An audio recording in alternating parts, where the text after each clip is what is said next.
Hello, baseball fans. Tim Lowry with Backfields Media, presenting the 2031 early season eMLB minor league system rankings. This has been a passion project of mine for a couple of years, first as a GM, and then now as a media person for eMLB. It is probably one of the more fun things that I get to enjoy as being a part of eMLB. So let me dive right in. First of all, what's wrong with OSA?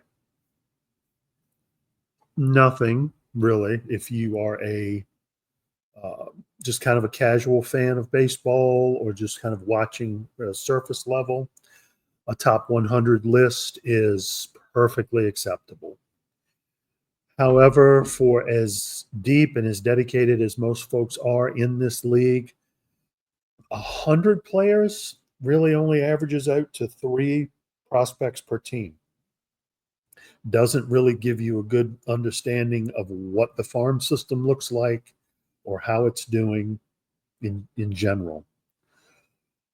Also, one thing I seem to find a lot with OSA, they don't factor in age or intangibles or some of the things that I do adjust for, as you can see further down the page. So how do I achieve the rankings? Well, this year, due to lack of time, I just took the top 500, went into each team's prospects page, grabbed the folks that were listed as part of the top 500 in OSA, and then pulled that data down and then made adjustments. I made adjustments for age. So if you're very young, like a 16 or a 17-year-old, you're negatively impacted by that. Also, if you're 25, 26 years old and you're still looking at it like a prospect, you get dinged a little bit there too. Also, being part of the international complex will also deduct some points from you. Not that there's anything wrong with the international complex, but these guys aren't getting the professional coaching development that they would get, say, in rookie ball or above. So that impacts them negatively as well. I tend to be really heavy on the character traits, the intangibles. However, they're not all adjusted equally. For example, as you can imagine, something like work ethic or intelligence is going to get a much better view from a scout as opposed to, say, loyalty or financial ambition, which really a prospect really can't control anyway where they're at. So that really doesn't matter as much. And then I have the additional points for high quality skills. And that's any skill that a player is rated 70 or above in. Because it's kind of a time-honored tradition in baseball that prospects tend to get promoted into the major leagues quicker if they do something extremely well. So if they've got like an 80 power tool or a great defensive range stat or something like that, that's going to get them noticed, as opposed to being a player who's average across the board, who is still a very good major leaguer.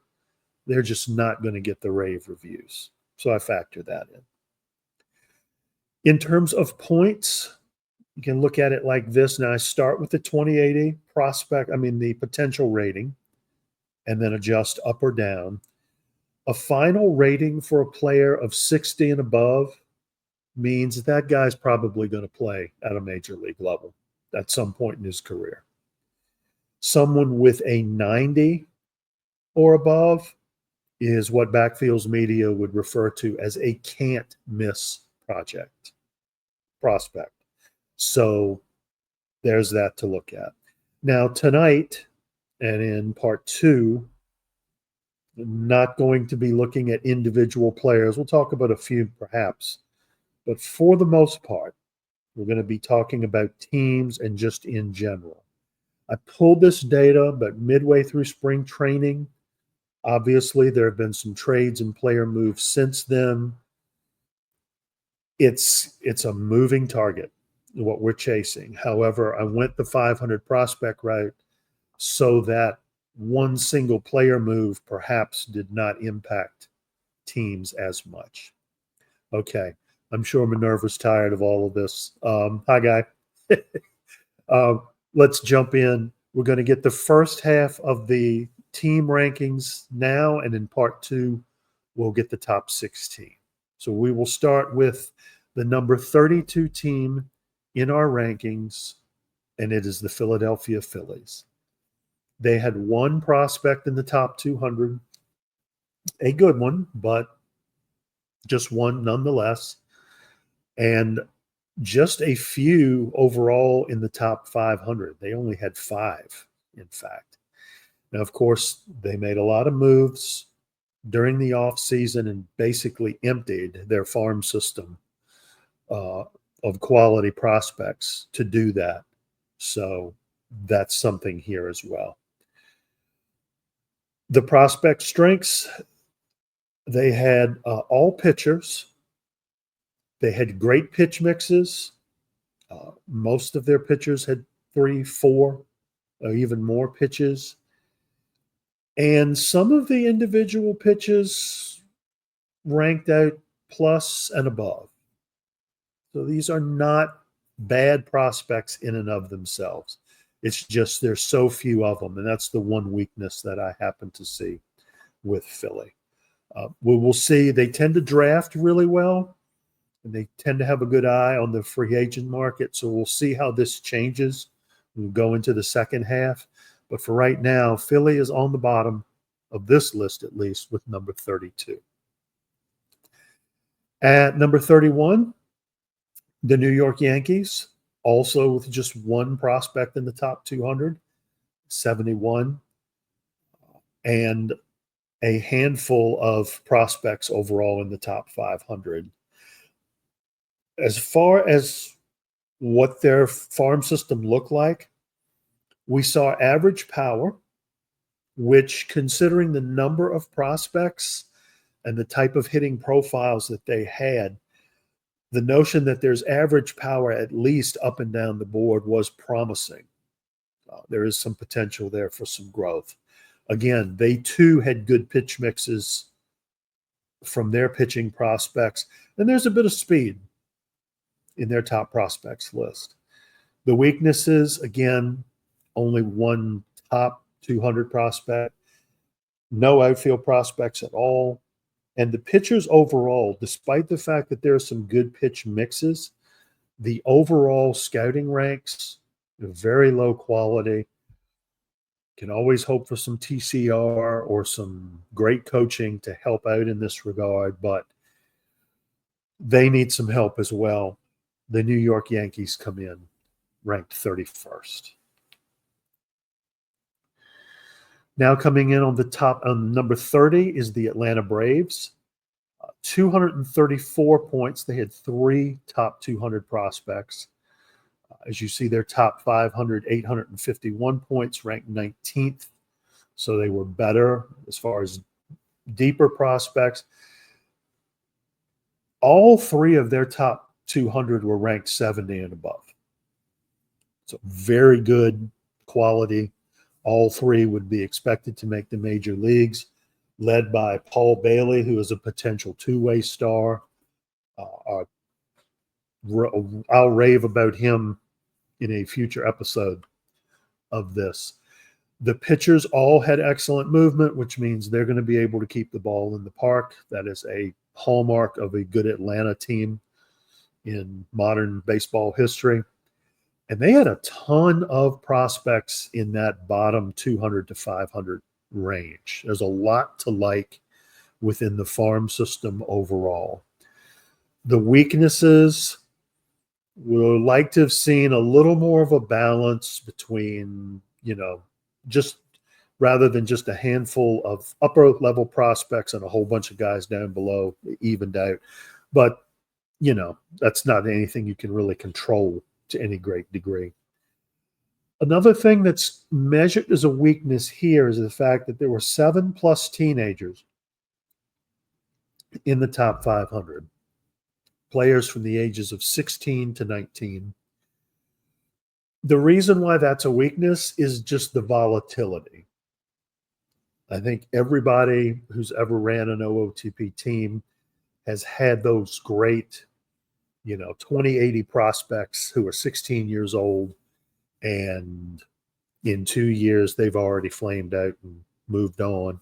Or then you can have the random guy who shows up and lives up to all the hype. So there's a lot of volatility there. I'm viewing that as a weakness. Obviously, we'll come back towards the end of the year and rate that out. Atlanta is our number 30 team. The number 29 team is the Boston Red Sox. They, as you can see, ranked 29th, 250 points, but their average value in the top 200 was 83 and a third. 3 prospects made up that 250 total. And the 2 names are right there. Paul Skeens dominates this list. Mark Schnell is also very good, good offense. And there's some good outfield defense among the outfielders that are here. Again, there's 8 prospects in total. As you see, the value dropped by the number significantly, 61.63, but they're still ranked 9th overall in terms of average value among the top 500 prospects. Just wish there was a few more of them, but the ones they have more than likely are going to make the majors at some point. There's a good baseline here to work from, and when Skeens makes the majors, I think that's going to really be an exciting point for that organization. Boston is at number 29. At number 28, the Chicago Cubs with 272 points in the top 200 ranking. They moved up a little bit with the top 500 there, moving up to 23rd. The average value of prospects, however, was kind of low, 68 and 53.08 respectively. Among their strengths are the solid infield defense among their prospects and contact skills that were plus and above. So some really good young talent here.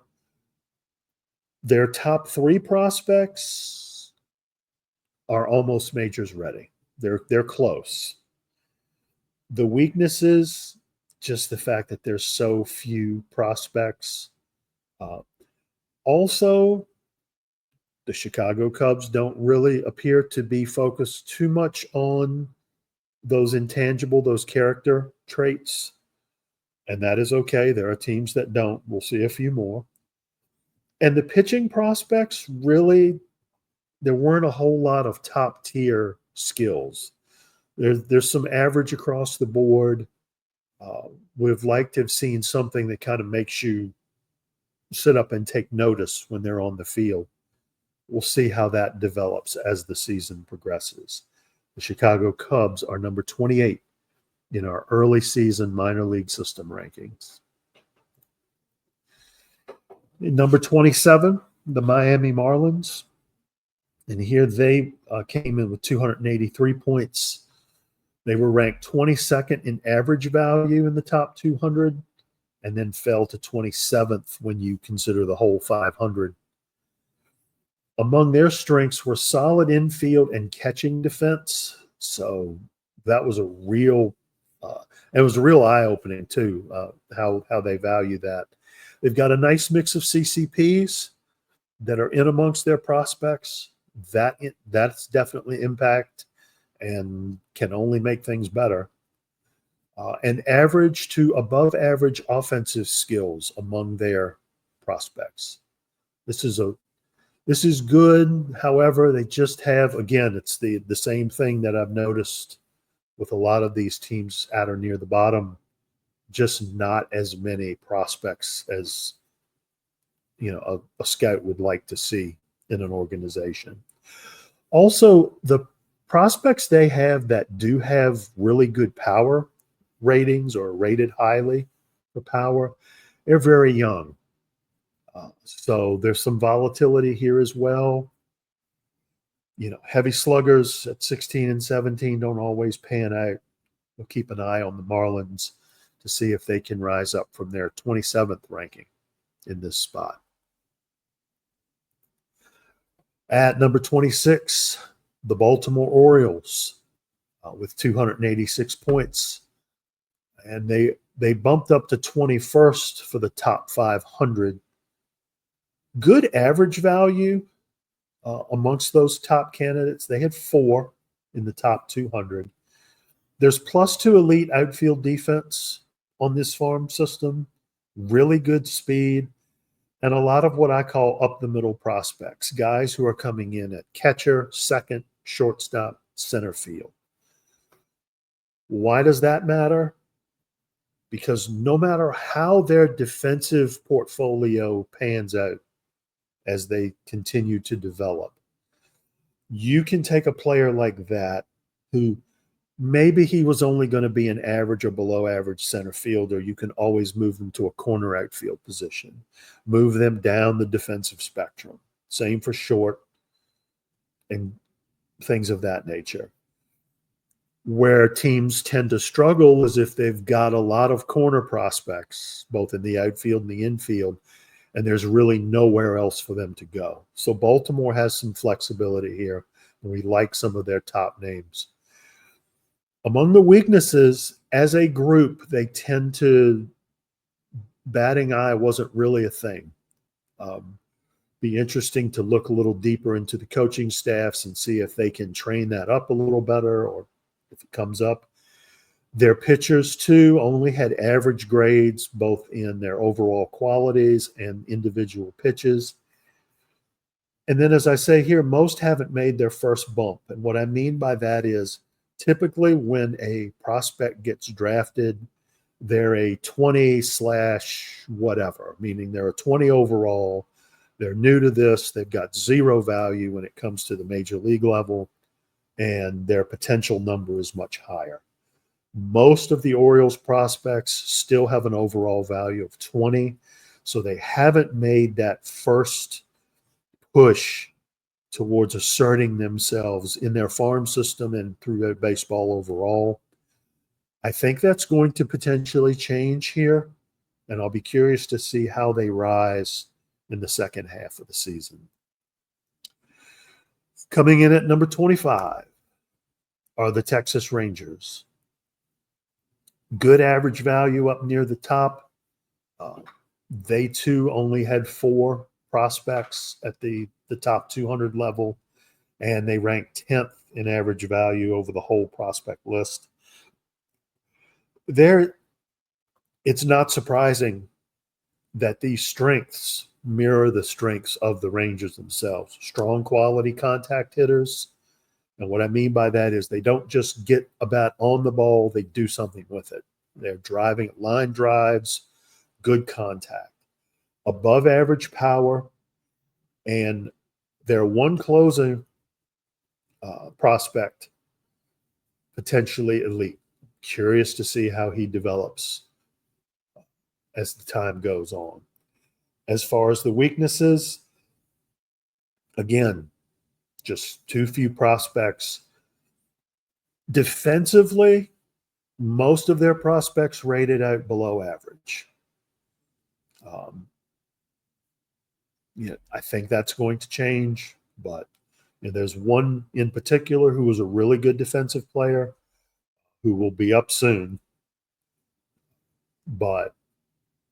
and also below average K rates for the hitters. A lot of swing and miss. A lot that's going to be a problem with that in terms of offense. We'll see how that improves, though, as we get going. Texas is at number 25. And at number 24, the San Francisco Giants with 330 points. One of the lower teams in terms of ranked value, average value in the top 200. However, they have a potential elite level catcher. Um, St. John was one of those catchers who survived all the ones that they traded in the offseason and around. They've got a solid CCP pitcher who's a prospect, and the majority of their prospects have very good, even plus level contact potential. So there's some good hitters, pitchers here as well. As far as their average value in the top 500, that was kind of middle of the road. So they have some good low level prospects that I think have some potential here. I think it's going to make a difference. Where they're weak, though, again, they've got some very young prospects. They need some time to mature. And we'll see how that pans out.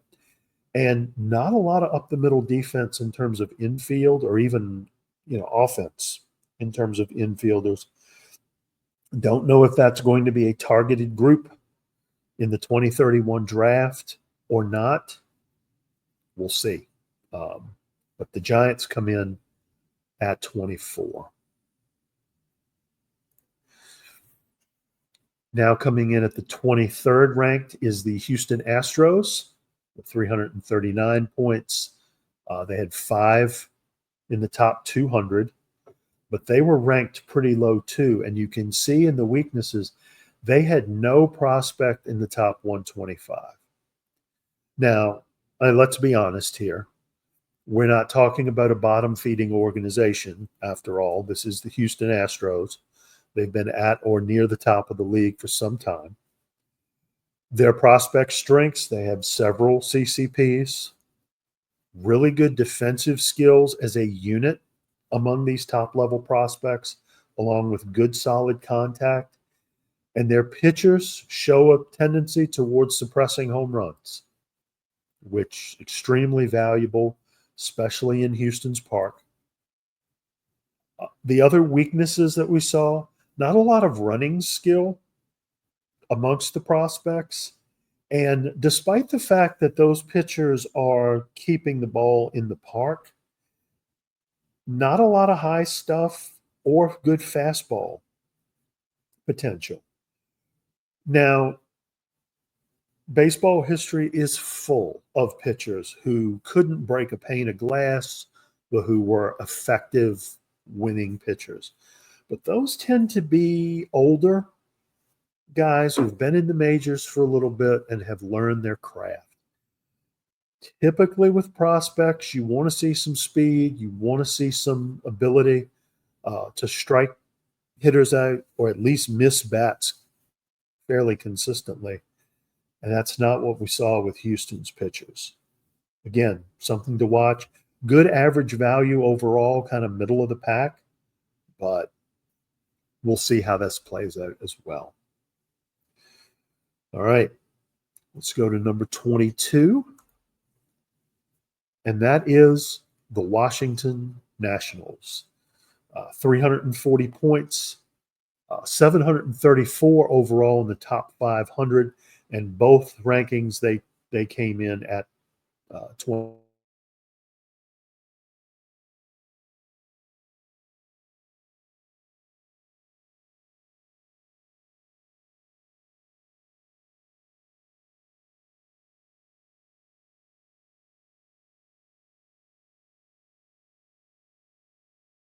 Type that Washington likes to get out here and develop and pays off. Also, the range for the infield, very good. Sometimes well above average for some of these prospects. Not a lot of power in this group. And the pitchers that are there, their secondary pitches really didn't grade out very well. We'll see if their farm system can do something to help develop those. But that was something that I noticed that could potentially be an issue. But the Nationals finish out our bottom third of our rankings list, coming in at number 22. Now, Number 21, the Pittsburgh Pirates, 348 points worth of value here. Low average value in the top 200, but some good prospects nonetheless. Solid defense up and down the line. Some good catcher prospects, which bodes well, having traded Marc-Andre Fleury in the offseason. Also, some really good fastball potentials from the pitchers. I'd be curious to see how these particular guys develop, especially in the new regime under Kenny.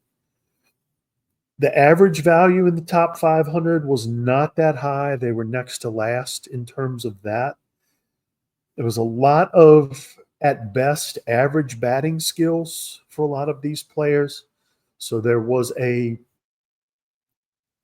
tendency towards some of the non-hitting skills for these prospects. And to be fair, a lot of these prospects graded out as ones that may never see the majors. In fact, there were even, despite their initial group, when you get into that top 500, it would be hard to categorize some of these guys as even being 4A. The ones near the top are good, kind of help balance this out, and they've got quite a few. So the Pirates come in ranked number 20th. 21st, rather. Coming in at 20 is the Toronto Blue Jays with 349 points. As you can see, their average value is much better in their overall top 500. So they've got quite a bit of balance here. Not as good up near the top. They have been busy in the trade market as well, so that could be some of that. This is a team that really just surprised me a lot with the level of outfield defense in their minor league systems. It's not bordering on elite, it is elite. K rate for the hitters was well above average. And as a unit, these prospects tended to be very aggressive in terms of base running and stealing bases. Something noted there. Prospect weaknesses were at the pitching level. Nobody really stood out and kind of wowed us to consider that they're going to be in the majors anytime soon. Not a lot of infield prospects in the farm system. And again, this is another team that looked like the focus was on these secondary skills in terms of offense and around the speed and the ability to do other things. But as far as contact and power, average at best among most of the prospects. The Toronto Blue Jays are 20th overall. At number 19, the New York Mets coming in with 363 points. Good average value near the top and even better overall amongst the top 500. Although they didn't have many prospects, they ranked out 4th overall in just pure average value. Almost like every prospect in their organization in the top 500 is going to be very close to making the majors. Solid gap power and base running skills among the offensive prospects. Really good outfield defense. Probably a shade below Toronto's, but close. They're in the conversation. The weaknesses, there's not a lot of prospects overall. And there's a real need for both catchers and pitchers in the farm system to take their next step up, help them stay in contention. The New York Mets are 19th. Coming in at number 18, the Los Angeles Angels, 363 points. They did rank out well in average value in both the top 200 and 500. A lot of it has to do with the fact that the offensive skills are there. There's a couple of CCPs, good hitting, above average hitting skills and base running, great defensive skills. Where the gaps were was just too few prospects overall. And as far as the quality of the pitching prospects, not as good as you maybe would have liked to have seen. The Angels, though, seem to do a really good job. They're another team that uses their farm system to best effect to make deals that really help the Major League Ball Club. And they seem to be well poised to be able to do this again. I'd be curious to see in their drafts how this impacts their overall standings. But they are our 18th best team in eMLB's minor league system rankings.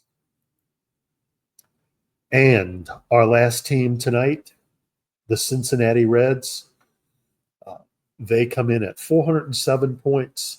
As you can see, even their top 500, it's a little better. They were third overall in average value in the top 200, and there's two words about that: Johnny Ossington. He is going to be incredible. I think he is hope for the future for Cincinnati. Most of their hitting prospects, very high contact and a good quality contact as well. There's some above average speed here. Their pitchers have a good pitch mix. I'm concerned power is grading out below average for the prospects, and considering Great American being a hitter's park, I hope that they, hope the coaching staffs can do something about that. Also, the pitching prospects really struggling with pitchers' BABIP, which means they're going to give up a lot of quality contact, which is going to lead to more problems. But again, young prospects, see if they can turn it around. We are officially at the halfway mark, and we hope you have enjoyed this look at our early minor league system rankings, the bottom half.